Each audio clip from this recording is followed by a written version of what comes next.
Welcome into Celtics Late Night. My name is Ben Vallis. Thank you for joining us. Hope you're doing well as the Celtics avoid the pitfalls of terrible franchises such as the Los Angeles Lakers by winning Game 4, 116-99, avoiding a sweep and gifting us at least one more game and one more Celtics late night show in the season. Alongside me, all smiles here, it's Jake Eisenberg. Jake, how you doing, man? Welcome back. Let's go. Yes. It's party time. Finally, a win. We did it. The curse is broken. The late night curse is broken. The boys gave us a vintage W. The fellas got up. Welcome to everybody. Finally, the whole point of this show is that we're the fun time. Late night, where you should be going to bed. The kick on. You're gonna have one more show. You're gonna have one more drink, and keep it rolling. Yeah. Now, look, we've got so much to get to. And obviously, the vibes are immaculate for the first time in this show's brief history. But a quick introduction, given this is only the fourth ever installment of Celtics Late Night.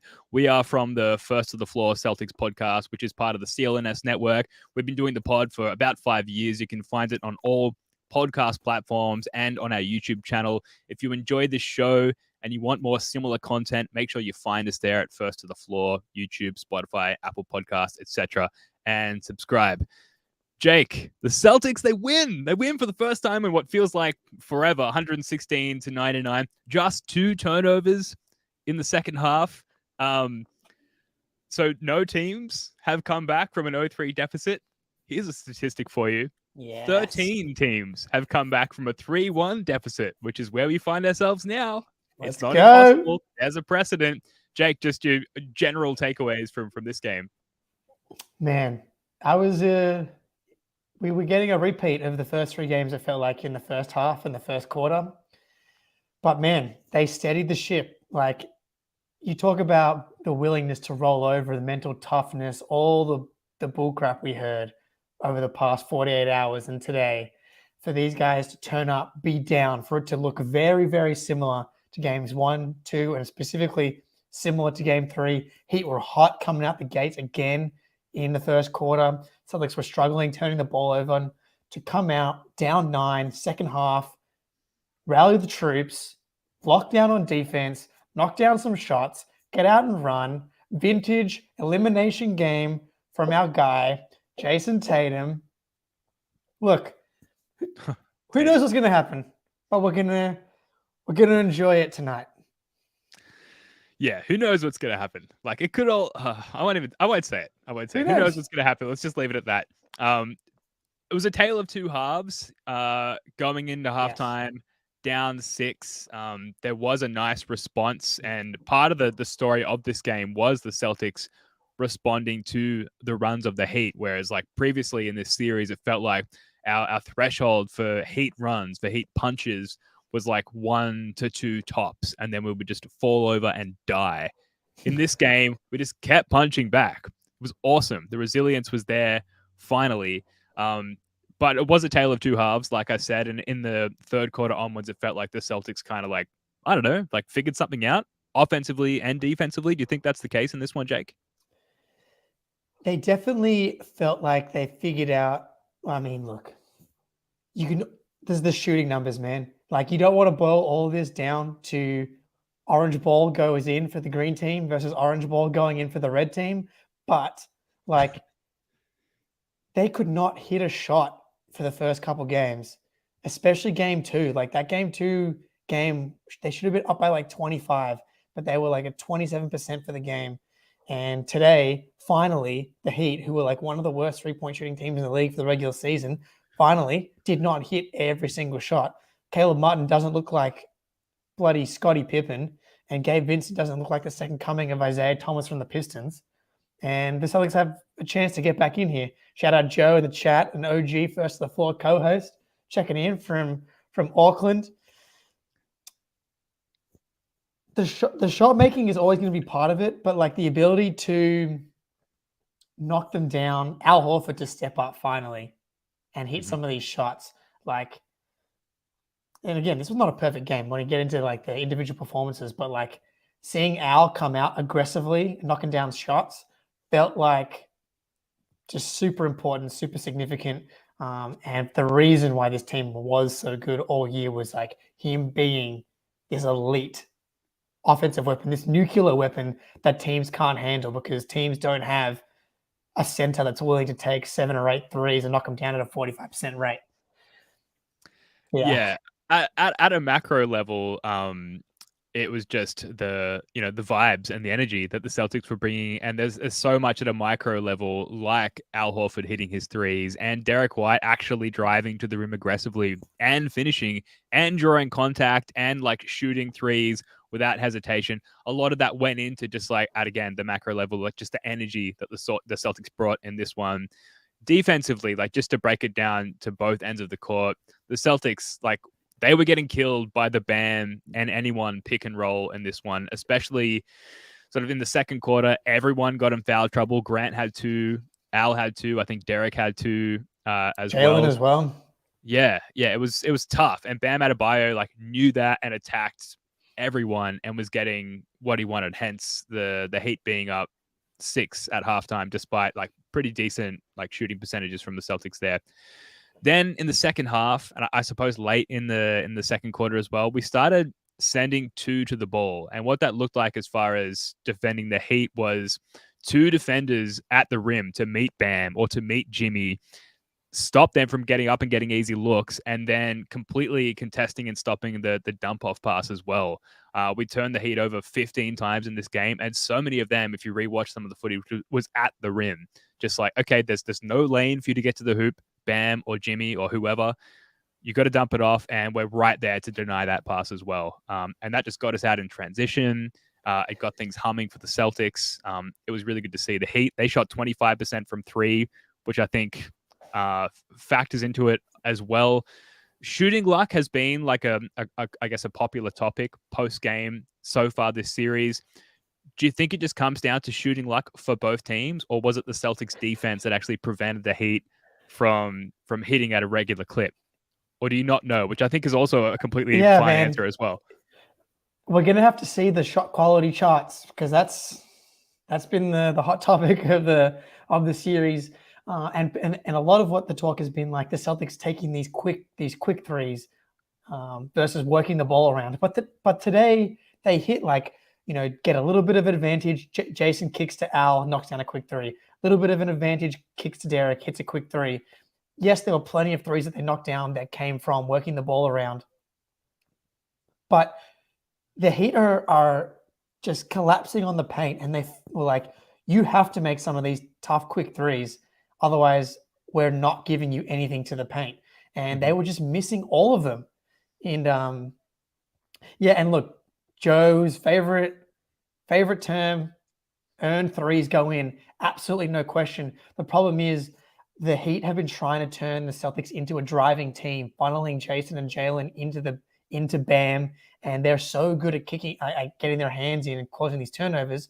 And then Jayson and Jaylen, or Jason's finding, making good reads and getting balls to shooters, and they've been missing. And then that just leads to clogging the lane. That leads to Jayson trying to force it, and that leads to turnovers.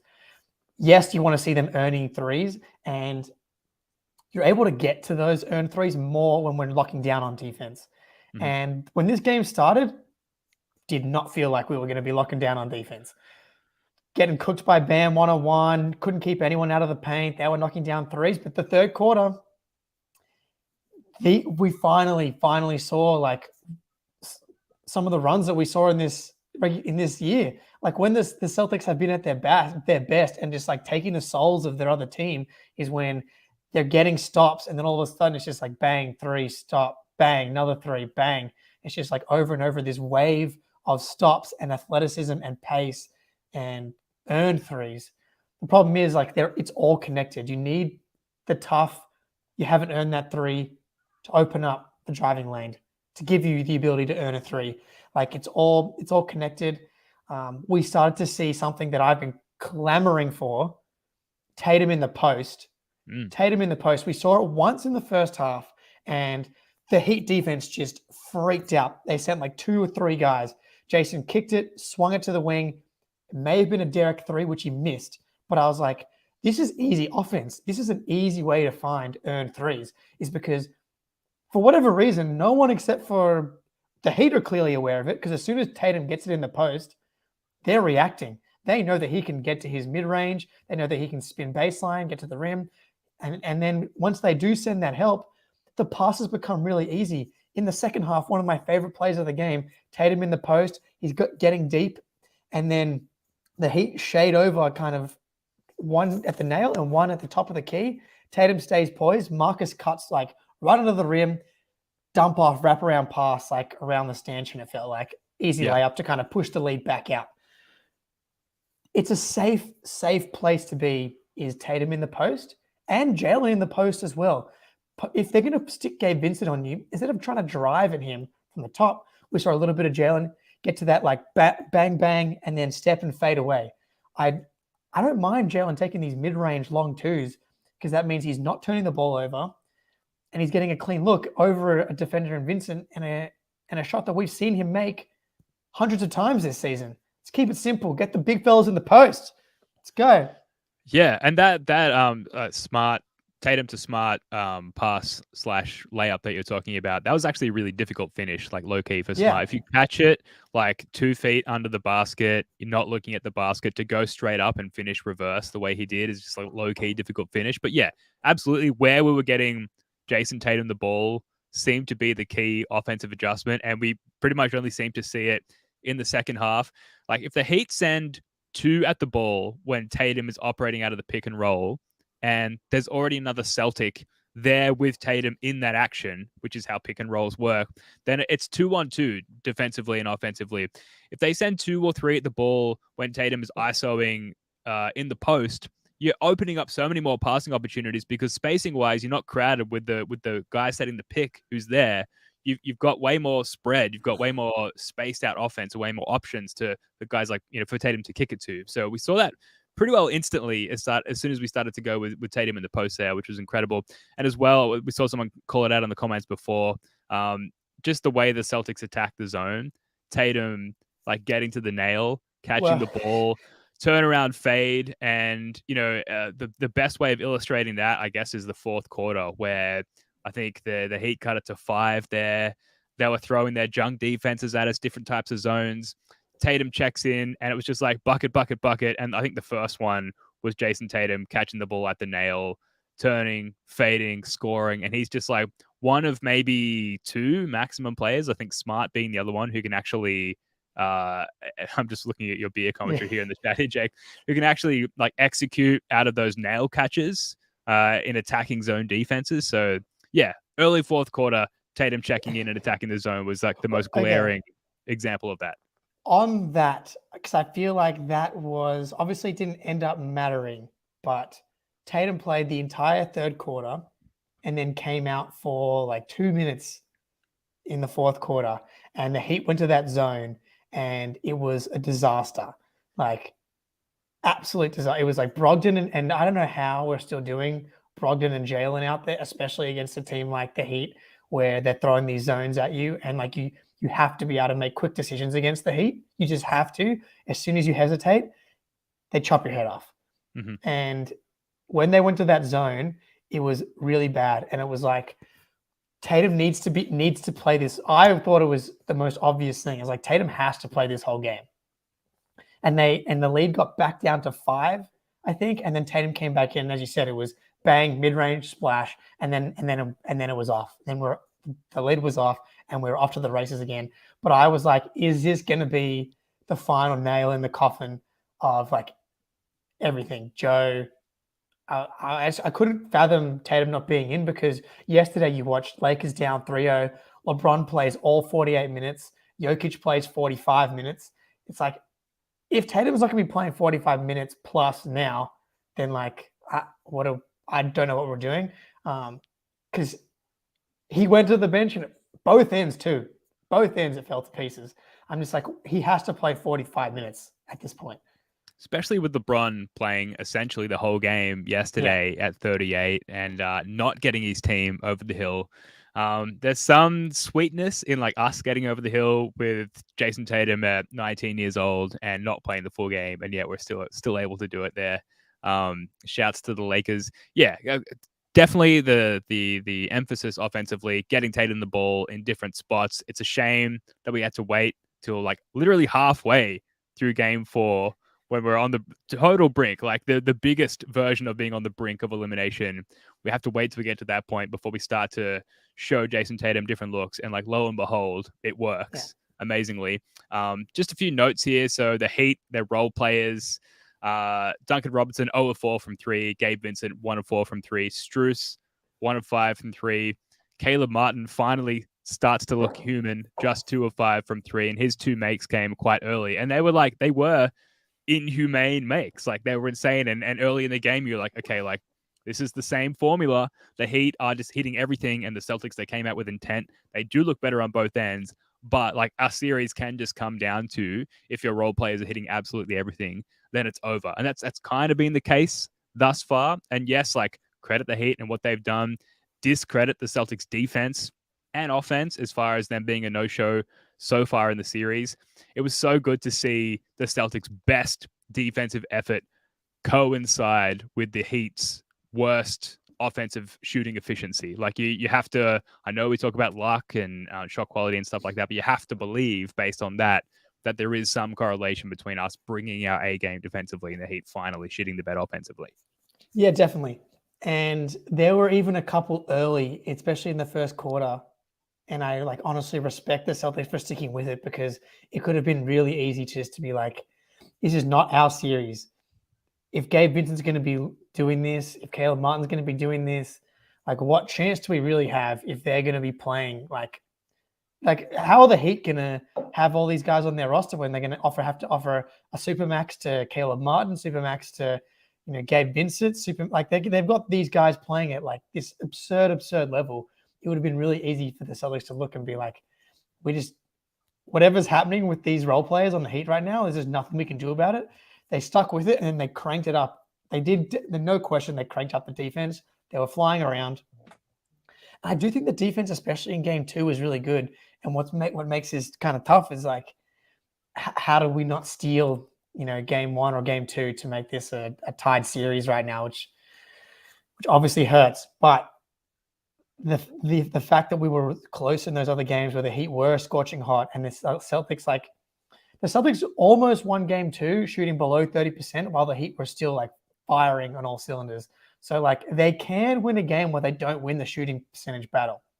So that does give you confidence going forward to steal the next one, but keeping these guys off balance, not letting them get comfortable, that has to be like from the jump next game. Yeah, play like elite NBA defense against guys who came out of the G League, and you start to make them look more like G League guys again. And that's not to discredit the Heat and their success and how they've gotten as far as they have with their player development and whatnot. But like, if you just play these guys essentially like they're all Kevin Durant, like they're all LeBron James, then you can start to mitigate their impact that they're otherwise having, because maybe you're disrespecting them somewhat. So it was so good to finally see that in this game. Before we move on, like, I guess there's still a lot more to get to about the game, and we're so much more excited to talk about the game itself because we actually won it. Joe Mazzulla, timely timeouts. He had one in the fourth quarter where Jaylen Brown was about to turn the ball over. And Joe Mazzulla's like, you can't turn the ball over if I just call a freaking timeout before you lose the ball. Very good. Amazing. Genius. Really, approach. Really good, Joe. I thought outside of the Tatum minutes to start the fourth quarter, I thought that Joe was great. Mm-hmm. He's taking, doing the quick timeout thing, and that one, especially when the run was, teetering a little bit. And then late when every Celtics fan in the world was like, we have a 17-point lead with 5 minutes to go. And I was like, this would be the coup de grace of Celtics collapses if the Celtics could blow a 17-point lead in like 4 minutes and 48 seconds. But no, he called a timeout. Tatum had like walked the ball up a couple times. And then literally out of that timeout, they started running and moving again and going quick. And it's like, Where was this? It's Where not too was late. this? It's not too It's late. not too late. Like Just not even throughout this series, but like at times throughout these playoffs, like, try and get these dudes back on track when you can see them walking the ball up. They even had to bleep out an F-bomb from Joey Maz in one of the inside, like the mic'd up segments. And I was like, yes, Joe, let's go. Yep. Like it was just not, people should not tell us Celtics the score. Like they should, no one's allowed to look at the scoreboard. You like, that's like a team-wide rule. Whether you're down or you're up, just play fast and play defense. And you just have to guess how many points you're up by, and they won't walk the ball up. Yeah. So a few other points here. Offensively, the Celtics obviously hit 40% of their threes. I think the reason we've left it so long to mention that stat is because everything we've already talked about feeds into that, which is playing the right way, offensively, paint touches, drives, kickouts, all the stuff we already know. And then defensively, being, and this is a phrase we've used since the inception of this podcast, being handsy in the paint, which the Heat are so good at doing. That's how they turn the Jays over so frequently. It's just getting their hands down towards the ball during drives. And the Celtics did such a good job of being that disruptive in this game. Obviously, it has the inverse effect offensively. So good to finally see that. Points off turnovers, like I said, we turned them over 15 times. We had 18 fast break points in this game. Transition, we were really effective in the second half. Unfortunately, cleaning the glass, they haven't posted their stats for this game. Normally, they have by this point, so I don't have the precise transition stats, but particularly in the second half, we were really good. Thanks, Colin, for your comment. Handsy. But Jaylen Brown, who had a pretty terrible game, and we will get to individual performances in a little bit, managed to be successful in transition when the rest of the team played well. They forced turnovers, and we got out in transition. Suddenly, lo and behold, Jaylen Brown has this lane to be impactful in the game and getting out there and actually hitting contested layups in transition and really putting the game away rather late in the fourth. There's still a lot to get to, Jake. Anything else as far as what you saw differently from the season this one before we move on? It's all about stops, because the Heat defense is just so good about bringing out our weaknesses. Like, our best initiator is Jayson Tatum. For better or worse, that is just the fact. Like, Marcus is probably the quote-unquote best playmaker, but it's Jayson Tatum is the best initiator because of his insane scoring gravity and his really high-level playmaking and ability to pass still. But he's 6'9", 6'10". His handles the level of skill that he has for someone of that size is 99.99 percentile ever NBA players. But he can turn the ball over and guys can get their hands in there. And so when you get stops and you get out and run, even if it's not just full transition, breakaway layup stuff, in transition you push, you just have these little advantages that allow Tatum to get a little extra crack of space, which makes the pass to the corner a little bit easier, which makes that closeout just a tiny bit extra late, which gives Derek White a little bit more confidence to drive the closeout. And that's just all they need, is just that split second, that little bit extra space, and the offense was back to what made them the best net rating in the NBA. So it's all about stops, and we know this. We've known this, and all the talk about the Celtics defensive identity slipping. I thought Al Horford had some really good comments today when he had one-on-one interview with Abby Chin, and she was asking him about how that they've lost their defensive identity, and he pushed back and he was like, I don't think we've fully lost it. I thought we played really good. We shut down Philadelphia at times. We played really good defense in game 2. I think they kind of got us in game 1 at times, and obviously definitely got us last game. But I don't think that it's true that we fully lost our defensive identity, which is objectively true. They were the second best defense in the NBA this year. Just when you compare them to the historic defense of last year, and where some of the offensive focus went, they weren't able to crank it all the way back up. It's in there. It's in there. It's in there. And maybe that talk led to, people doubting that defense. I'm sure it was a focus. they're going to go back and watch the film. It's like once they get stops, they can get out and run off rebounds. It completely changes the defense, and that's the game.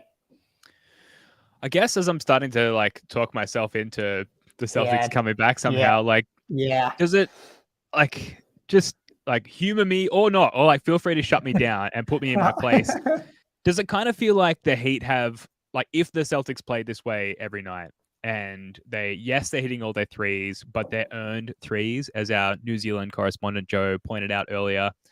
Like, do the Heat have a way that they can like play in response to this? Because this was why the Celtics were favored going into this series. Is like, yes, there's Butler, there's Bam, and then like if role players, aren't doing like if Caleb Martin isn't like Michael Jordan or Ray Allen from three, then like there's actually kind of little they can do once you nullify Jimmy and Bam. And the Celtics just did such a good job like putting two on the ball in this game, whether it was Jimmy or Bam, and then the rotations, like getting out, closing out on shooters that were so crisp. There was so much force behind that. If the Celtics play that way, which is clearly hard, which is why we haven't seen them do that, like let alone all series, all season, is there anything that Heat can do in response to that?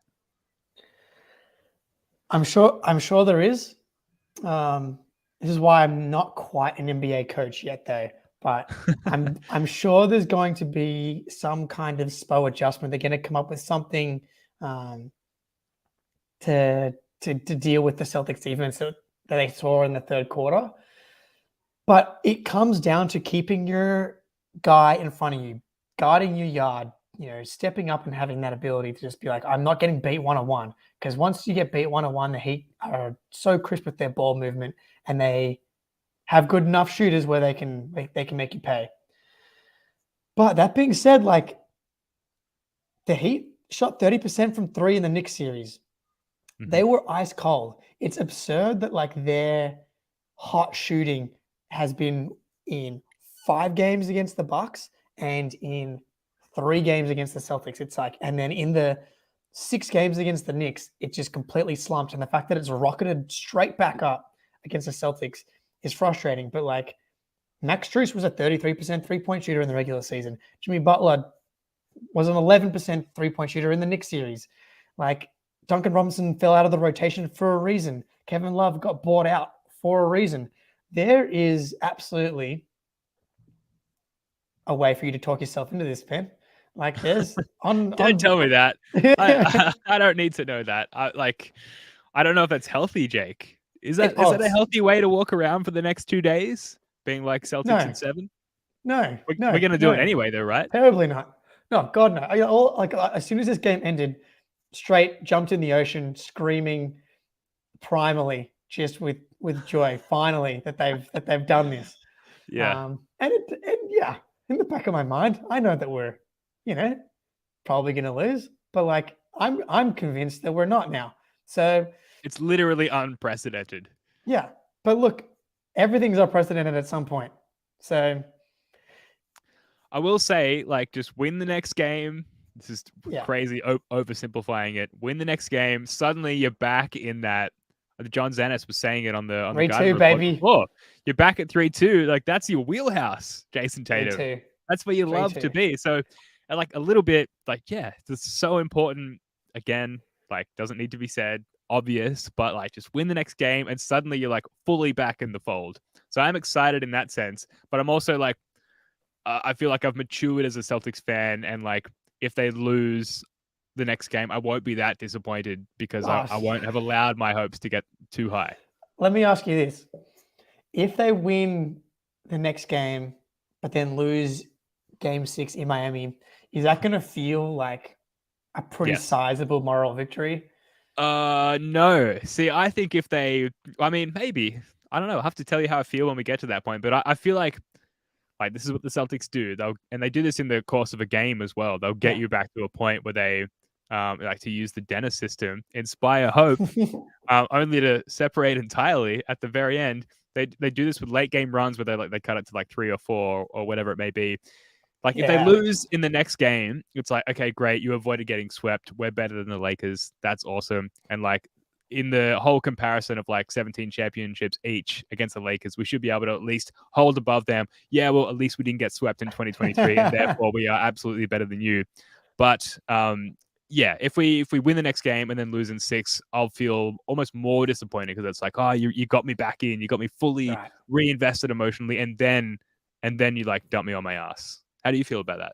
Yeah. Yeah, look, you're probably right. And this is exactly what this team does. You're right. Like literally in the first quarter or the first half at some point, they went on a like 9-0 run or something like that. They were up, they like had a little run, and everybody in the world was like, I thought I was out. And then they pull me back in. Yeah, that's right. That's right. They do it all the time. It doesn't take much. We're all clearly in an unhealthy relationship, but like, whatever. I'm going back for more. Exactly. Like, and this is what it's all about, like being a fan, the lows, the highs, and if you can't enjoy the highs, then like, what's the point, right? Jayson Tatum elimination game, another one. Yeah. Another one. So good. We're gonna get to individual performances, because if you're sitting there thinking, wow, they haven't talked enough about how amazing Jayson Tatum was in this game, or how bad Malcolm Brogdon was in this game, but that's still to come. A little bit later, we are going to get to what are the all-time Celtics and NBA fly on the wall moments, as in like what NBA like conspiracy moments. And this was instigated by Kevin O'Connor's tweet about like apparently the Celtics, I'm not going to say this verbatim, like getting sick of pretending to like each other and wishing that you could be a fly on the wall in that locker room. What are your favorite fly on the wall moments in NBA history? That's what we're going to get to a little bit later. But to stick with this game, and before we get to individual performances, the resilience of the Celtics, Jake, and this one needs to be called out. The many, many times that they responded to runs. There was a second quarter response where I think they went on a 16-0 run. The third quarter response, again, obviously coming out down 6. And there was a moment in the second quarter where like Jimmy blew a layup. He caught the rebound. He blew another even more point-blank layup. It ended up in Max Strus's hand, who was really, really well contested by, I think it was Tatum. Blocked it. Yeah, and then he like regathered the ball and then shot it, and I think the Heat went either back up 6 or up 9, and it was like these are just those like bone-crushing moments that we've not responded to all series. How can we possibly expect them to respond now? And they did, and they responded time and time again. We mentioned the fourth quarter, the Heat claw back to 5. Jayson Tatum comes back in, it scores immediately. They responded to runs all game. The resilience was there. I don't know how to curb that into a question, Jake, like, because I feel like we know everything we can possibly know about each team at this point in the series. It's just worth calling out that like that's been part of the Celtics. We talk about Heat culture all the time, part of the Celtics culture in sort of like the Brad Stevens and up era, and to sort of see a glimmer of that in this game was really reassuring. No, to not believe in these guys as like, I don't know, metal as competitors and as athletes, I think at this point is crazy to me. Like, yeah, they kind of let go of the rope in game 3, but like there was nothing they could do. It felt like in game 3, like they just could not on either end get it together. But that play that you're talking about, yeah, I'm watching it now. Kevin Love misses a straightaway 3. Marcus and Horford fumble a rebound. Jimmy gets it, misses, taps to Bam. Kevin Love swings to Max Strus. Tatum blocks it. Strus gets it back. Heat go up 9 when he hits that. And that's like 2 minutes into the third quarter. From that moment, 18-0 run. Celtics up 9. Yeah. Like, amazing. What a response. To flip it like that is so impressive. To be everyone watching at home, all of you were like, great. That's the season. Like, if that's going in, if that's the way the ball's bouncing, what can we do? And then tighten the screws and ram it down their throat. 18-0 run. Yeah. And we've got some folks in the chat like talking about, relishing in the highs and, I think the best instance of that is when like your hopes and dreams are crushed, or like even if we still have a lead, you just have that sense of like, oh, they're going to come back and get this. Like this is it. That was our last like flash of impact in this game, and then for the team to come back despite your worst nightmares and completely despite your completely crushed hopes at that point, for them to come back at that point again and again, that's like for me the highest of the highs, when in like a vacuum they exceed your expectations. So that was a lot of fun in this game. I just hope we see it in game 5. Yeah. Should we get to individual performances? Do you want to start with Jayson Tatum? 33 points, 64% shooting, 7 assists, 11 rebounds, 5 turnovers, but like 3 of those were in the first 2 minutes of the game where he was driving and getting stripped. We talked about like the adjustments and getting Tatum different looks. His turnovers obviously dropped completely off from that point. 2 blocks, 25 points on 73% shooting in the second half alone. Say more, Jake. Like, where does this sort of like rank and stand in your point of view in terms of like the echelon of Jayson Tatum playoff games? I mean, as far as back against the wall elimination games go, this is probably ranked 3rd, I would say. Mm-hmm. It's game 7 against Philly. It's game 6 against Milwaukee. And today, like, he was doing it all. And I know like the shots weren't necessarily falling in the first half where, where did he go? He was 3 for 7 in the first half, but he had 8 rebounds, 2 assists. Yeah, and he had those 4 turnovers. But like, this guy does so much for this team. Like, doesn't need to be turned into anything more than that, at least at this moment. Like, he is this team's power forward, center, point guard, top scorer. Like, anything that you need him to do, he does his best at whatever the task is. Like, he's been leading this team in rebounds all year long, and I'm going to keep pounding that drum because I think it's like people talk like always. I feel like the national narrative around this guy can be like he's not competitive, he hasn't won it. Like, this guy leads this team in rebounding. Like, Bill Simmons like has a fetish. I love Josh Giddey as much as anyone as an Aussie. Like, love Josh Giddey. Bill Simmons like has been fetishizing the fact that Josh Giddey is leading his team in rebounding all year long. Tatum's been leading his team in rebounding all year long on like the second best defensive team in the league. And defensive rebounding is like one of the most important parts of defense. Like, Celtics fans should know that more than anyone. He gets beastly, like loud rebounds as well. Like grabs it every time, goes up.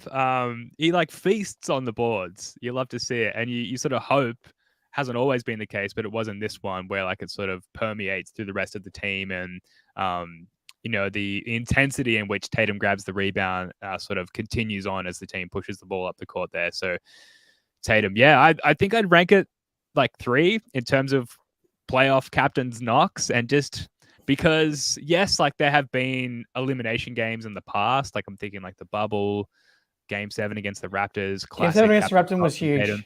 Yeah, but like it wasn't just an elimination game that he was staving off. It was like the pride, maintaining the pride for the Celtics and their fans, and like I personally feel like very let off the hook just getting this one game. Obviously, it will be disappointing if they lose the next game or the game after or the game after that. But just to not be swept, and we mentioned like the Lakers comparison there, like that just feels like such a win. So I think that's got to be top 3. But let us know in the comments, folks. And if you're listening later, let us know in an iTunes review, or what is it called these days? Apple Podcasts, preferably a 5-star review. Definitely. Let us know in your 5-star review what you think in terms of the rankings in the Tatum playoff game echelon there. Definitely, please like, comment. If you're watching live right now, just like hit the like button because we really appreciate it. I think we dipped down to like a 4.7 in Apple Podcasts, which is crazy because we bring our like Tatum top 3 games every pod, so to dip down to 4.7 is a pain. I'm sure like 10 people now.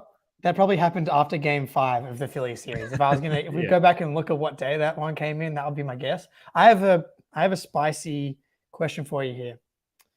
Please. Who has had the better series so far? Jayson Tatum or Jimmy Butler? This game springs that. Yes, please. I had an answer for you, but please tell me. I'll give you the numbers.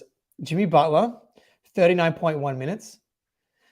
25.5 points, 7.3 rebounds, 5.8 assists, 2.8 steals. Very impressive. But 42% from the field, 22% from three, 90% from the field.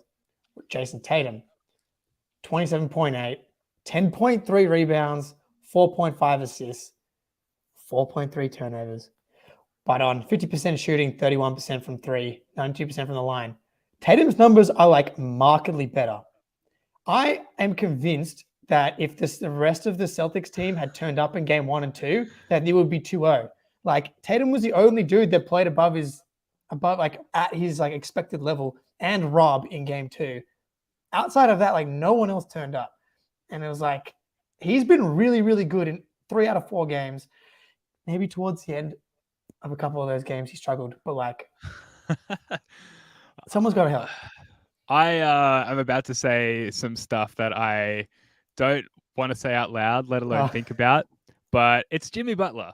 It's Jimmy Butler because he's up 3-1 in the series. And if you look at, and I'm not just echoing what the chat is saying here, like I genuinely feel this way. If you look at the way that his team has performed around him, and this is where I get to like saying stuff that I don't actually want to say.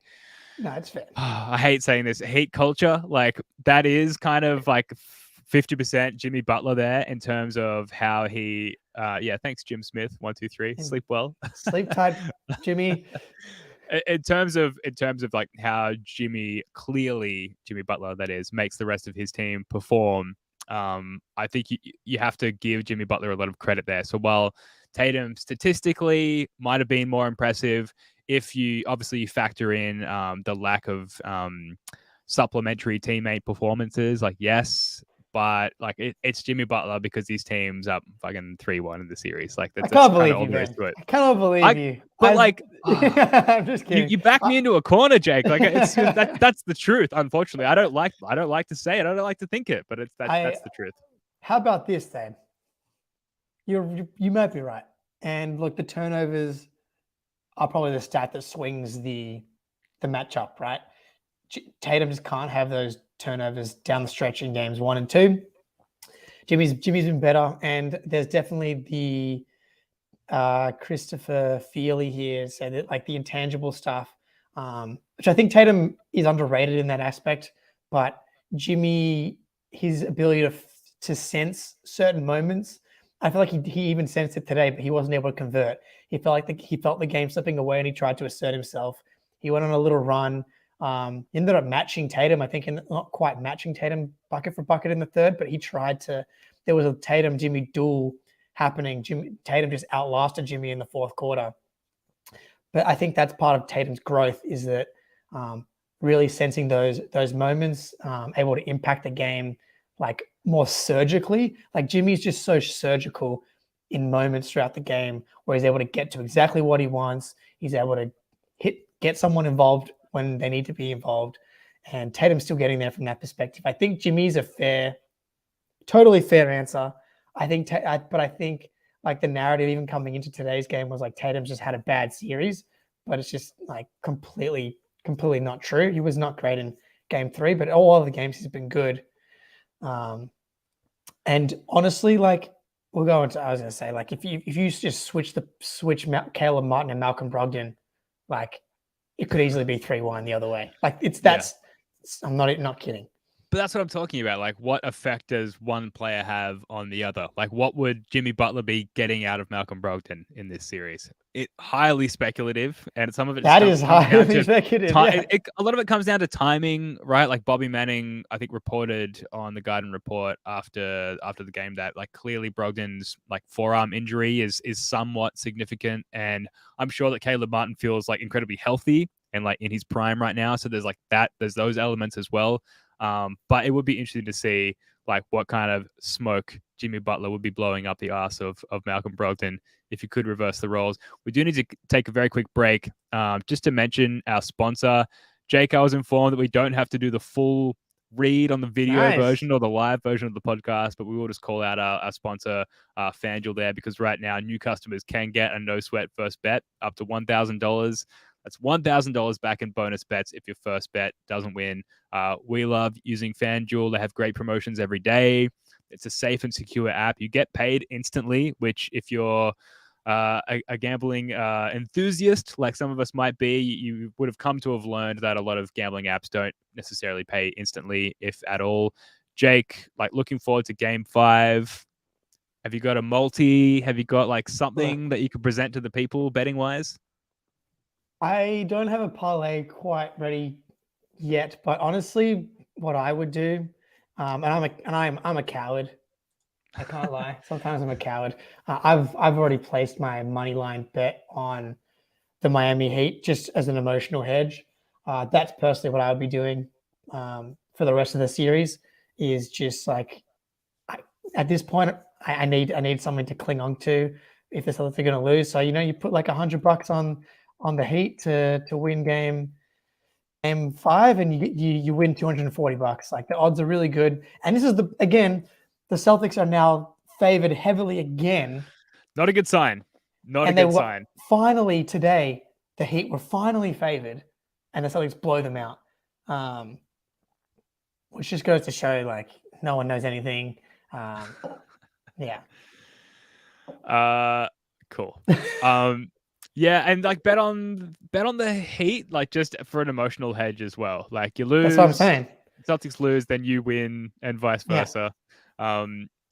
Individual performances. Let's move on here. Grant Williams. We've got to talk about Grant, MF and Williams. 14 points on 57% from the floor, 4 of 6 from 3.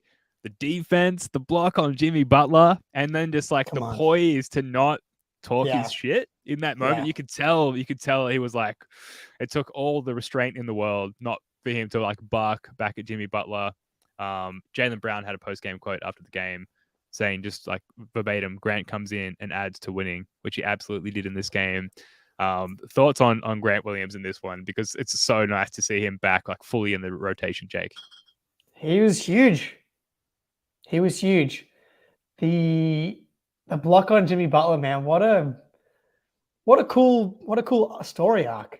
Like this is like, even if you're an objective observer, you'd need the Celtics to win one more game, because now we've got like this Grant Jimmy back and forth. We've got highlights of mostly Jimmy cooking Grant, but now we've got the head to head. We got Grant talking smack. We got Grant blocking Jimmy.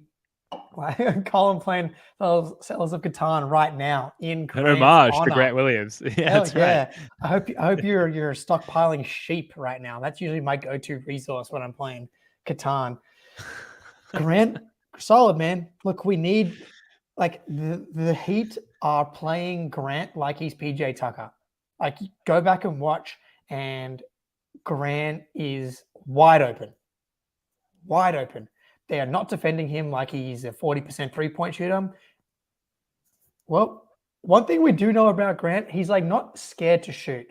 And it feels like since his benching, when he has gotten the chance to come in, he's been firing.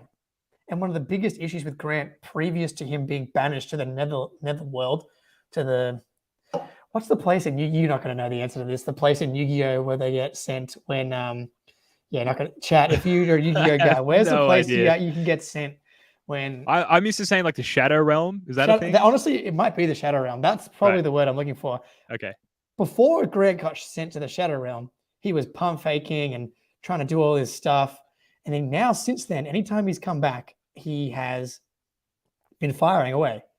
I've been like using that game, the first game in Atlanta where he came in and was 4 for 4 from 3. I was like, Shadow Realm, nailed it. How did he not get back in the rotation after going 4 for 4 from 3 in Atlanta after being cold for like 2 weeks? Like that's his job. And then you knew you were going to need him in the Philly series. Like he should have been in the rotation from then. He hasn't been scared to fire away. He's been confident in firing away. The Heat are going to play him this way. He has to be confident and he has to knock him down. And to go 4 from 6, huge, monstrous, love it. Give the man the max. No. Wouldn't it just be classic Joe Mazzulla to be like, Grant Williams, your work here is done. We're back in the winning column, back on the bench, sir. Thank you for your service. We're going back to game 1 strategy. We're putting Pritchard in. Yeah. Al Horford, Derek White, Marcus Smart. I'll give you the choice, Jake. Oh, Which of those role players do you want to highlight next? maybe the mistress.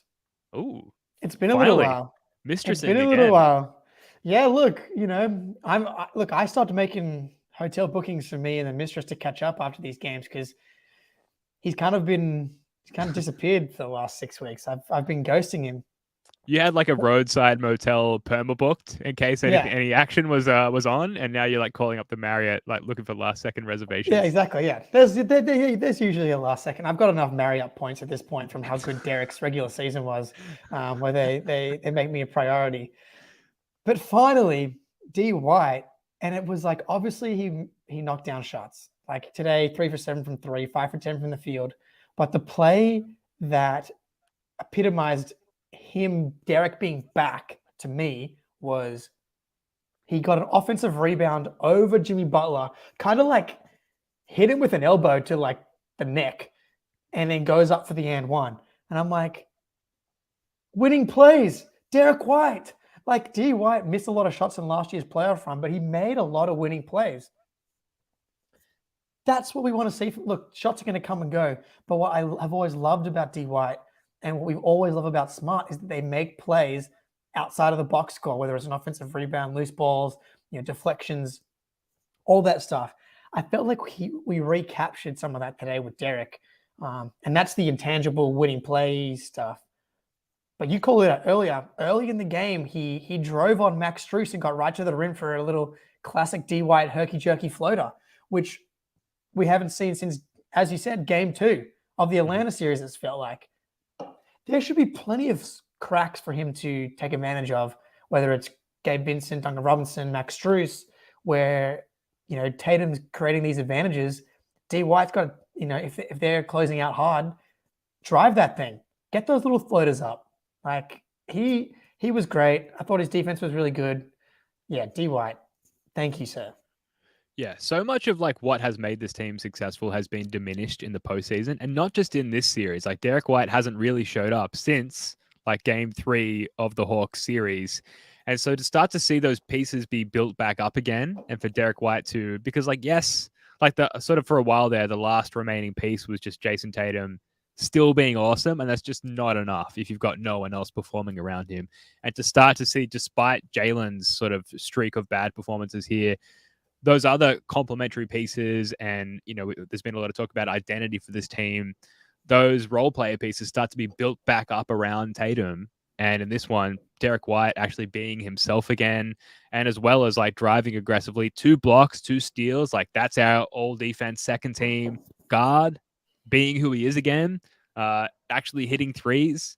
That's incredible. The next role player that I'd probably call out, Al Horford, 12 points, 7 boards, 4 assists, 3 of 6 from 3. Like pretty confidently jacking them up under some duress early. Like he was one of the early 3-point getters in this game, and sort of like setting the tone for the offense, and like just the like how can you say, like just the confidence and like balls out, for lack of a better term. Mentality of just like, you've got the shot, even if you're just barely open, like jack it up, because that's who we are. And this is as open as you're going to get against this Heat defense. Al was jacking them up early. He was hitting them. And that, again, permeated through the rest of the team. Al Horford was a plus 23, a team high plus 23 in this game, despite some early foul trouble there. So good to see 36-year-old Papa Al back doing what he does. Yeah, Papa Al was out tonight, playoff Al. And you're right. Like he was 3 for 6 from 3 in the game and 3 for 5 for 3 in the first half. Like he was coming out, and yeah, look, Al believes that he's an elite shooter. Absolutely. That's what he believes. And he came out today and was like, I'm making these shots. I'm taking them any daylight. I'm shooting. And like, honestly, he kept the Celtics in the game. Like those were tough shots. Those were, I thought, to go back to the earned 3 things, I thought a couple of those were not, that earned. They were like quick passes, bang, I'm firing.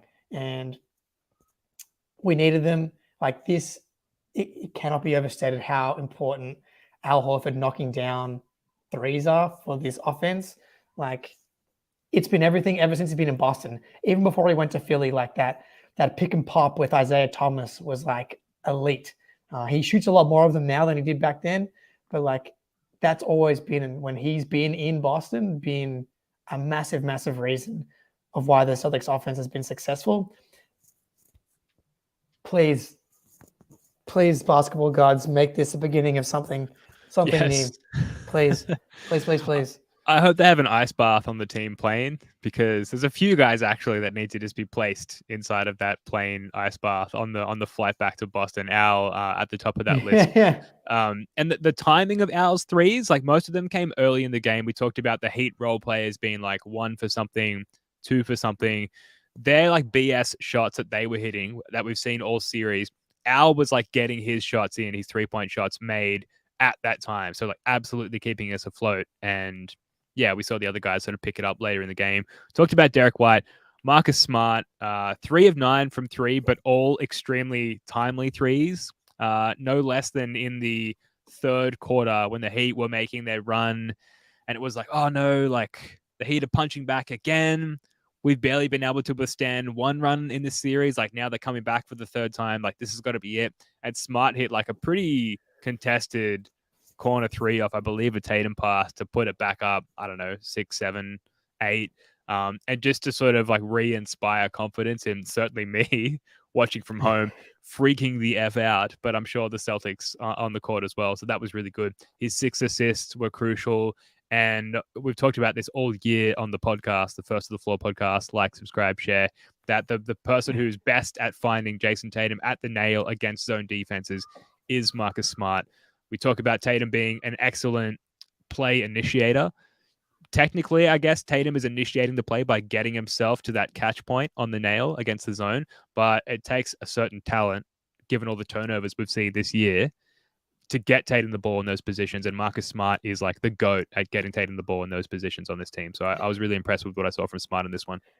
Yeah, Smart, look, he's just never going to be scared. And in the first half, he is 0 for 4, all 3-point attempts. And in the second half, he goes 4 for 7, 3 for 5 from 3, 4 assists, 0 turnovers, 1 steal. He's not the perfect player. Yeah, look, Jack in the chat, if Marcus Smart wants to, date any of my family members, please go ahead. It's encouraged. Could only be an upgrade. He is an absolute clutch, fearless player. He's never going to be scared in those moments. And I feel like the rest of the team trusts him. I hesitate to use the love and trust moniker right now, but Tatum feels very comfortable kicking to Marcus. And like in that second half, you're always, when he's shooting catch and shoot threes, you just feel so much more confident than when he's like taking it. And they're far fewer these days, like those early shot clock pull up threes. But when Tatum's finding him out of a double team on a wide open catch and shoot 3, like he has to take those, and he has to be out there because of what he gives you from a playmaking perspective, because of what the Heat's doing with the zone. With how Brogdon's playing, like Marcus is going to have to play a lot. And tonight, right, he played 35 minutes, like significantly more than either of the other 2 guards. Yeah, Brogdon only 16 minutes. Yeah, credit Joe again, right? Like he was like, Marcus has it. And it wasn't even because he was making shots, but Brogdon's getting cooked on the other end. I know I trust Marcus down the stretch. So it's like, yeah, so much just the absence of Brogdon having it or anything in this game. But yeah, like you said, so good for Joe to like not rest on his laurels and just be like, okay, like this is what it is. And the closing lineup in this game was not one that we were super familiar with. I thought I had it here somewhere. But yeah, White, Jalen, Tatum, Grant, and Horford. With like 7 minutes to go. Yeah, and like we saw some variations as we got closer to the final whistle there, but that was like what Joe leaned on towards the end of the game, and it was just so good to see him finally be like, this is what's working best in this game. That's what I'm going with, because he had just not done that at all, like throughout this series or throughout the entire year, to be honest. Jaylen Brown, we have to talk about. Another not great game. Whoa. He said after the game, quote, I still think we can play a lot better. I think a lot of that must be directed at himself, or like we can play better because I can be better for this team. We survived this game despite him shooting 1 of 5 from 3. I mentioned his impact in transition later in the game, like his teammates and the team defense actually opened up ways for Jaylen to like be his best, which is under duress, like technically contested layups, but like in transition with a head of steam, he was actually really effective. But he's probably going to need to find ways to assert himself other than like catching and laying the ball up in transition for the Celtics to actually have any hope of turning this around. Do you think that's possible for Jaylen for the remainder of this series? Man, that first half was tough for Malcolm and for Jaylen. They've got to do a better job of getting him in spots where he can succeed, and they did it late as well, where they had that lead and they're going to Jaylen like late in the game instead of to Tatum to initiate. And I'm like, guys, I get it. We love Jaylen, but this is not the time to work on Jaylen's initiating and playmaking. That time has gone. That time was the regular season. We're playing Charlotte. We're playing San Antonio. You can have as many. We're playing Houston. You can have as many initiating reps as you want. Tatum has to be the guy with the ball. And I think Jaylen just needs to play in the flow of the offense. I think let Tatum create the advantages. And Jaylen, I think at this point, just has to be one of the others. Like today, he had what it was like. He didn't actually shoot that much, right? Like he was 7 for 16. I cannot believe he has 1 turnover. That is one of those things you see on the box score. It's like that doesn't match what my eyes saw. Yeah, doesn't compute. Right? He had 5 fouls though. 5 fouls, yeah. That honestly was actually kind of good. When I know he went out with 4 fouls at one point, that felt like a good thing. Yeah. Yeah. So he takes 16 shots. That's definitely down from his usual, amount that he takes, I think. Marcus takes 11, D White with 10. I think having Jaylen just be a cog versus like one of the conductors of the train in this specific matchup is probably the move. Like having Tatum and Smart be the guys that are creating plays, and then when it's kicked out to Jaylen, just make the right play, but just attack off a manipulated defense, attack off a bended defense, because that's where I think he can actually find success. Because when he's trying to attack off a set defense, when Miami's set and Jaylen Brown's coming, I feel like you can see the Miami Heat defense just like salivating, being 100% chance we're getting a deflection and a turnover here. Like you want Jaylen coming off pin downs, 2 dribbles. That's the maximum that Jaylen's allowed to have, and then he has to pass the ball when he's playing the Miami Heat, because any more than that, it gets out of control. So I think just like having him be part of the system, as opposed to like, hey, Jaylen, go like initiate for us in this matchup, is not how we're going to turn. Like we're not going to find Jaylen by setting him up to fail in that regard. Yeah, I agree. Yeah, having him be part of the system. I also think like as far as like reviewing film after the game, it's like there's 2 groups. Everyone, that was great. Keep doing what you're doing. Don't change that at all. That's amazing. There's nothing the Heat can do to adjust to that. Jaylen, can you hang back for a bit? We're going to need to talk to you after the film session. Like, here's how you can be more impactful. Like, maybe there's some hope, and I'm probably grasping at straws here, but like, because he's such a standout, I guess, detractor from this performance, maybe he can be a focus of a post-game and then pre-game discussion heading into game 5 of like, okay, like this was almost perfect team-wise. Jaylen, like here are the seams you can sort of find for yourself. But I think if we've learned anything about Jaylen in his career so far, it's like so much of it is in his head, and he just needs to like play without thinking, which is why in transition, if he's like catching, on the drive and there's just no time to stop and think, like that's where he's clearly at his best. So I don't know if that's something that we can do away with between now and game 5. We talked about Brogdon. Rob Williams was just solid in this game. It wasn't like a standout Rob game. I think where he really stood out was actually defending in isolation, because we switch those pick and roll coverages when Rob is helping to guard the pick and roll as the big, and he was just like for the most part quite solid in managing those switches. And He had one notable block on Jimmy Butler in this game, but for the most part, it was the contests and the misses at the rim that he forced that I thought was really impactful. And like really role wise, if Al's hitting his threes and like being the Al that we've known and loved in recent years, Rob can get away with. He just needs to be the better backup big in this series. And when his competition there is Cody Zeller and Rob's so good defensively, like he can achieve that with ease, I thought. And he stayed in that lane in this game. I thought that was really helpful and all we needed from him. It feels like he's getting more comfortable with the matchup.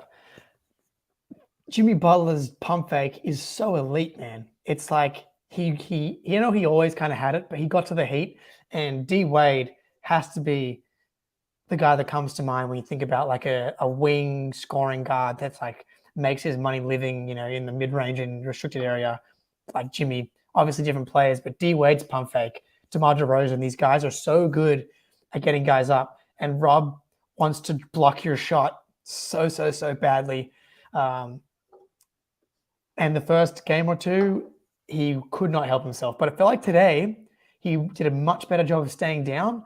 And like, that's all we need from Rob. Like, if Judy's going to ISO him, take the hit, make sure you get your body in good position, take those hits and stay connected enough. Because once Rob gets that hand up, like his arms are so long that he can still contest these shots without jumping on Jimmy. Like, if you are going to jump, just jump up. Don't jump out. It feels like he looked a lot more comfortable guarding Jimmy today. And I would like to see them go to some of that more switching stuff, because I felt like today, I don't know, they were trying to like Grant and Rob did, like Grant was going over the screen. Like, we don't need Grant doing screen navigation. Like, just switch it. I don't care who's running the pick and roll. There's no way the better option is having Grant go over any screens. So it's just like, whoever's going over this, whoever's setting the screen, just switch it. Let Rob cover whoever it is in the switch. Let Grant cover whoever it is in the switch. Feel comfortable with both of those guys doing that, especially Rob as he gets more comfortable. Well, yeah. And on that switch, like every time we saw Rob guarding like an ISO Butler instead of Derek White, who was getting targeted super early, that was just such a win. Like regardless of the outcome, to just see Rob on that island instead of Derek is just such a win before the play even unfolds. I think we should move on. We've covered, we've done the offense, we've done the defense from both sides. We've run through like all the individuals, which is like the benefit of late night is like we could just kind of take our time. Yeah. We do spin this into a podcast. This is going to be up on our audio feed, the First to the Floor audio podcast feed later. But like we're not really adhering to that, like let's keep it under 45 minutes kind of podcast restriction here. So we're going long. Before we move on to like miscellaneous points and some other off-topic stuff, Jake, have you got any sort of final thoughts on the game other than it's just freaking awesome that we're still alive? Bottle it up. Maybe we should just can we play Game 5 in Miami? In Miami, yeah. These rims. Can we bring these rims to Boston? Something. Yeah, and just if you're heading to the game, obviously we won't be there because we're in the other hemisphere. Just like you got to bring that noise, because I think the last time we saw that level of intensity from the crowd was Game 7, and we know what we got there against the Sixers there. So I think the crowd's going to be good to go because it feels like freedom now. It does. Like, everybody's like, whatever, dude. We've avoided devastation. Yeah, right. Just let it fly. Scream, get drunk beforehand if you're going to the game. Let it all hang out. It's gonna be good. Now, miscellaneous points. Dave Portnoy of Barstool Sports. He apparently arranged a team dinner for the Celtics last night. Per Brian Robb. So Brian Robb said in a tweet that Jaylen Brown said the team was all together as a team last night before Game 4, but didn't want to give any more details. Barstool Greeny, friend of the show, he's been on a few pods these playoffs with us on First to the Floor, retweeted something from Dave Portnoy being like he basically arranged a team dinner for the guys. That's a miscellaneous point, Jake. I don't really have any questions out of that unless you have any thoughts. Chris Forsberg, also friend of the show, added that the Celtics had a team outing at Top Golf after their afternoon film session, so maybe whacking golf balls help to relieve all their stress. And then as well, and this is the craziest missed point, I think, the Yankees that were reverse swept by the Red Sox in 2004. For some reason, some game ops person, some Heat staffer arranged for A-Rod and Derek Jeter to both be in the house, which if you are familiar with sports fandom and the cosmic influences that sort of come into that and the outcomes of these games, you would not do that in 1,000 years. Yeah, I've said this is the thing about Miami, is they're not locked in. They're not. Then like their fans turn up late. I think it was game 3, game 4. I don't even know. They're all blurring together now. But like you're seeing like empty seats scattered through the crowd. Do you think the ops person knows anything about A-Rod and Derek Jeter? They probably thought they were tech people. The ops person was like, "Oh yeah, Derek Jeter sounds like a guy that owns an airplane company. A-Rod, just an aluminium company probably." If this was happening in New York, I know they're Yankees legends, but I think Knicks ops people would be smart enough to know you cannot allow A-Rod and Derek Jeter into the building up 3-1. Because today, that Max Strus 3 off of that bullcrap play and the Celtics rally 18-0 was like when the Celtics came back and got one game down 3-0 against the Yankees. You cannot allow Jeter and A-Rod to be in the building for something like that. It's just cannot. Like, give them an all expenses paid trip to anywhere. Like, leave literally the country. Moon. Like, literally just the moon. leave the time zone. Yeah, like leave the planet. Don't come near here. If you're the Heat ops person, like what would you do just on that? Like to Well, I think they should be fired now, personally. Yeah, but just also but pay however many empty seats there were, pay 10,000 of the loudest people in Miami to like fill those seats and scream for the Heat, because at least that feels more authentic than and you could tell early in the game they're piping in so much noise into the arena. Like that's the game ops move for the Heat. Yeah, my dad went to a game in Miami earlier in the year when the Celtics played the Heat, and when you and me have been to a game at TD Garden, and like you can get there early, but like it's busy, it's full. To get like near the court during warm-ups is hard because so many people are already getting down there. In Miami, Dad just walks straight to the front row and sends me some videos of Horford getting shots up, and shout out Jake's dad, 100%, getting boots on the ground for us. But like, it's what also frustrates me about the whole Miami Heat experience. Is just like they don't have the passion, they don't have the fans. Like the fact that they've been like really competitive and good is frustrating, especially at the hands of a real fan base like the Celtics. What's your confidence level heading into Game 5, Jake? I know we've kind of already touched on it. And like the fact that we are the betting favorites. If anyone who has followed the betting odds this series, like you should know that we are by default, therefore, not the actual favorites in this game. How do you feel about that, Jake? Oh man, whatever the dudes have done and in Vegas have done with their model, like the Celtics are the better team, and so it feels like the Celtics are getting a boost at home, and now we're 9-11 in our last 20-ish playoff games. Yeah, I can't do maths. 9 + 11 is hard. 9-11 our last how many playoff games? That's not good. And 21. Again, we win another game on the road in a do or die situation. 20. Sorry. 9 + 11, 20. Nailed it. Thanks, Ben. Always got my back. I was wrong initially. No, that's good, right? So maybe this is the time. Maybe this is now when everybody expects us to lose a home game because we've lost all of the important home games, minus Game 7 against Philly and Game 7 against Milwaukee last year. This is the time. Do or die in the Garden. The people are going to be ready to go. Maybe. I feel confident in this moment because I just watched the Celtics win and it was awesome.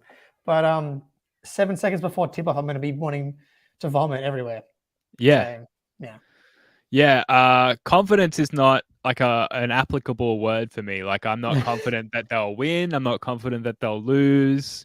This isn't like the deep analysis of the Garden Report or the Winning Plays podcast or other amazing podcasts that you'll hear on the CLNS network. This is me just saying, if there's one thing we know about the Celtics this year, it's that we should have, like, gathering all the data and making a decision based on that, is that we should have absolutely no idea and therefore no confidence as to how they perform in this next game. And that applies to the game that we just watched, like a blowout to prevent a sweep. Like, okay, I did not have that on my bingo card. And therefore, like, I'm confident in saying that I have no idea what's going to happen in the next game. I think that's really the only authentic response as to what's going to happen next. I think that's just fair enough. It's on brand for you, Ben, I think. I have you no just idea. have no idea. Please win. Please win. 5 years of the podcast, and that's been the approach all along. Let's move on here. This is sort of our final thing to touch on before we wrap up, and we sort of move away from like specifically talking about the game. So Kevin O'Connor had a report. I think it was quoted on a podcast. So the quote is, "I had a source tell me in the past week that this Celtics team feels like a group that's tired of fake liking each other." First of all, Jake, just your reaction to that quote, especially given the context of what we just saw and the guys actually playing with, a lot of cohesion. What do you think about that report? This is just what happens when bad things happen. Like when the first half of last season, where the Celtics were struggling, they were below 500. It was break up the Jays. Marcus Smart called him out in the media. Everybody's like, trade, whatever. They turn it around and everybody's like, see, they fixed everything, etc. How many times have we gone through versions of this report? It's just like, how many times? This fake liking stuff, I mean, personally, the way I read it is that this is directed at Jaylen, because obviously, you zoom out and it's all about the Jaylen Supermax, and if they don't offer that to him, do they trade him? Like, that feels like if you're talking about players that like each other, it doesn't really matter if no one likes each other besides like Jaylen liking the team or Jayson liking the team. Like, not really. So I feel like this was directed at Jaylen specifically. And my thing, right? Like, we've had this report on like way too many times. If life's so tough, if Jaylen's having such a bad time, he hates his coworkers this much, or if it's, someone else on the team, why has no one on this team asked for a trade? Not in the last 5 years. There hasn't been a single leak about like Jaylen Brown wants a trade. Marcus Smart wants a trade. When those rumors about Kevin Durant came out and Jaylen potentially being traded for them, he could have easily been like, I've had enough. Enough of the trade rumors. Just trade me to Brooklyn. Didn't happen.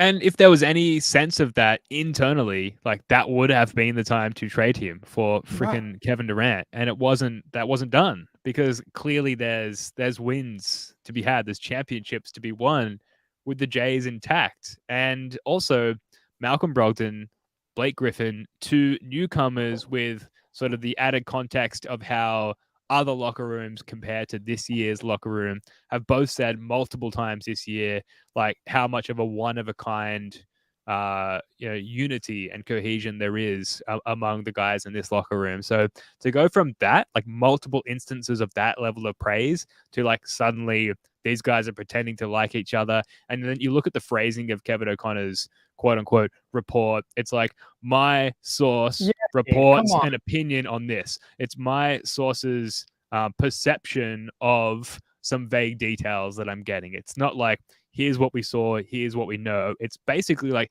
here's what a guy I know thinks based on like what little information he has. So I get it. Like, Kevin O'Connor, he's a career reporter. Like, a tweet like that gets that kind of engagement is like food on the table for him. I get that, but I don't know. It's frustrating because anyone who knows anything about the team is like so quickly able to denote any substance there. Well, it's just like the timing of it, right? Like, okay, why does this come out right now when the Celtics are down 3-0? It's like we have a million beat writers. We have people covering the team all year long, and now we hear it. It's like the Malcolm Brogdon and Blake Griffin thing is a perfect example. It's like they don't have to say, this is one of the best locker rooms I've ever been in. They can be like, I'm happy to be here. Like, we're going to work hard, going to try and win a championship. Like, he does not, they don't have to go out of their way to say, literally, like, this is special. I've never experienced this before. You cannot take this stuff for granted. Like, sure. Are they lying straight to our faces? Sure, maybe. But, like, you kind of have to take them for their, I'm way more likely to take these guys at their word than I am to take Kevin O'Connor saying, our source feels like. None of that's reporting. Like, we have game 6, pure emotion, end of the game in Philadelphia. Jayson Tatum just saves the season. And we got these two guys, like, they got their, like, what were these? They're just doing this for the camera? Like, yo, look at the way that Jaylen Brown hugs Jayson Tatum after this. It's like, I don't hug some of the people I love more than anything else in the world. Look at this sweet caress. He comes, he's like, grabs his hips. Like that. Look at this caress. Beautiful. Grabs the hip, holds him tight. In the city of brotherly love as well. In the city. Like, whatever. I'm just so over it, dude. Like, if he didn't like anyone here, he would have just left like 2 years ago. How many stars are like not even that unhappy and just ask out? Yeah. So many. Every year there's like multiple. And like, if it was so bad, he would just leave. So it's like, whatever. KOC source is Bill Simmons. What is Bill Simmons doing, dude? He apparently wants us to win the title, and he's got bloody Logan Murdoch releasing these reports. Kevin O'Connor's going on TV talking nonsense. There's a desperation. There's a desperation to be seen as neutral. And anyone who has a known history of skewing Celtics, and unfortunately, like Bill Simmons has kind of sold himself out in this sense, and like he has like skewed back neutral, or at least he tries to, and he's gone, like the pendulum has swung too far in the other direction. I think that's pretty clear with Kevin O'Connor as well. Like I feel pretty confident in saying that, and I'm saying that as someone who is kind of desperate to get KOC on the show at some point to talk to Celtics, although he seems inaccessible.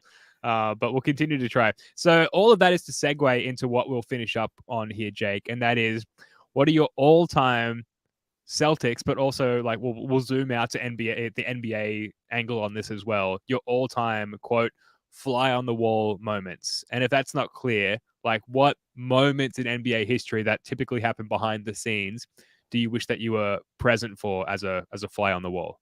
I'll let you start. I would love to have been in the locker room for the entire Brooklyn Nets series last year, and not in the Celtics locker room, in the Brooklyn Nets locker room.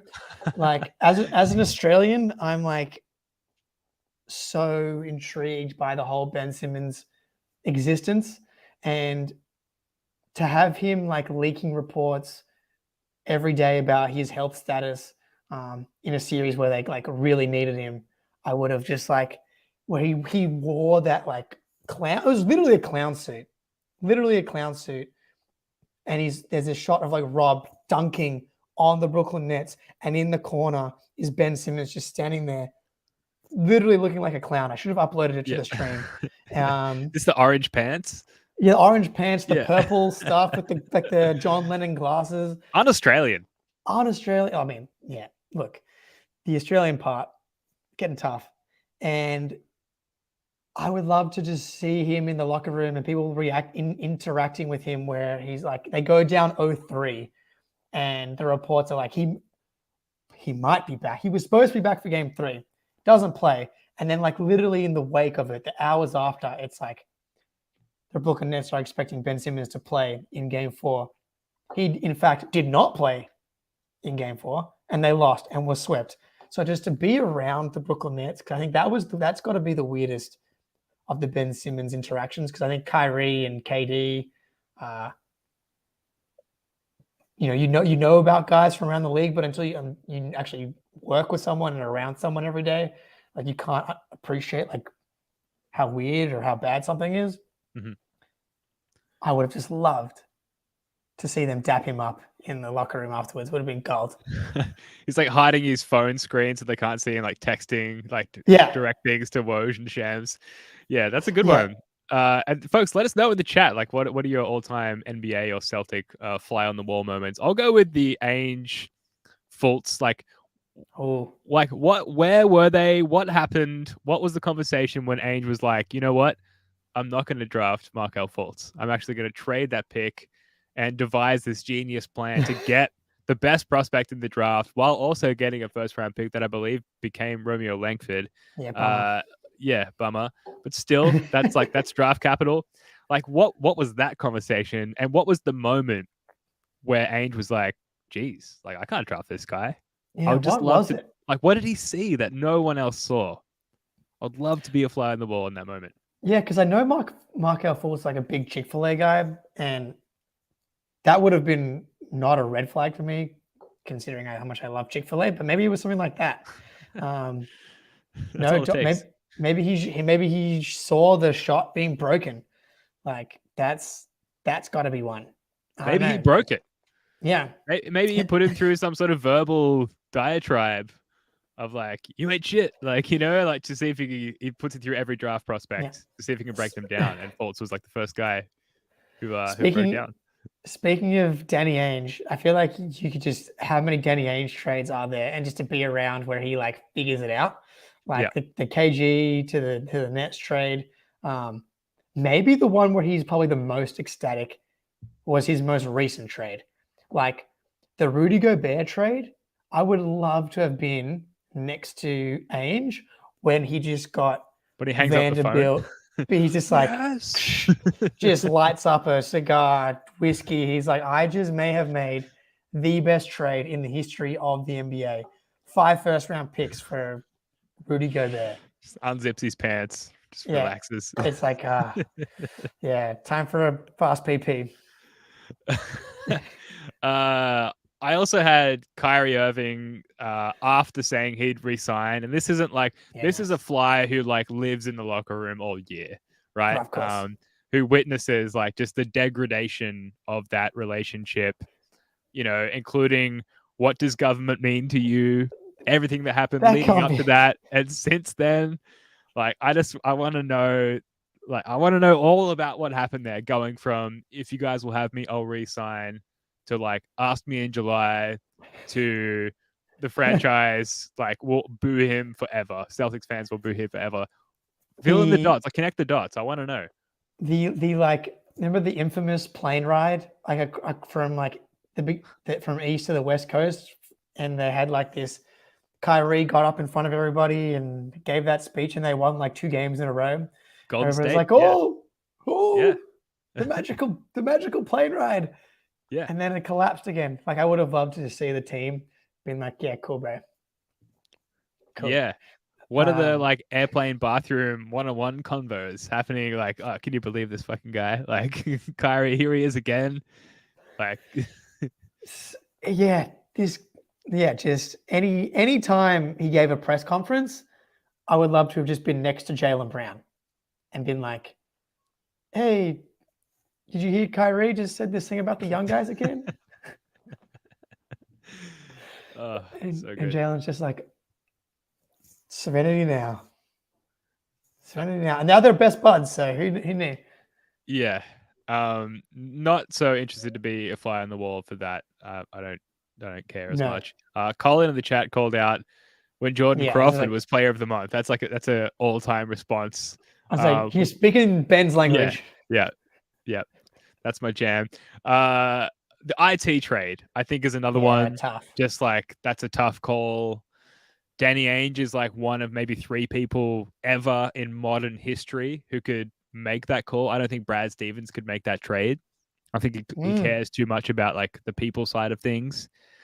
That's a huge fly on the wall situation. And I'll also say just like Grant Williams, like his relationship with other players on the team. Like I think we all get the sense that like they all give him a lot of grief, and he's kind of like the butt of all the jokes just throughout the course of his time on the team.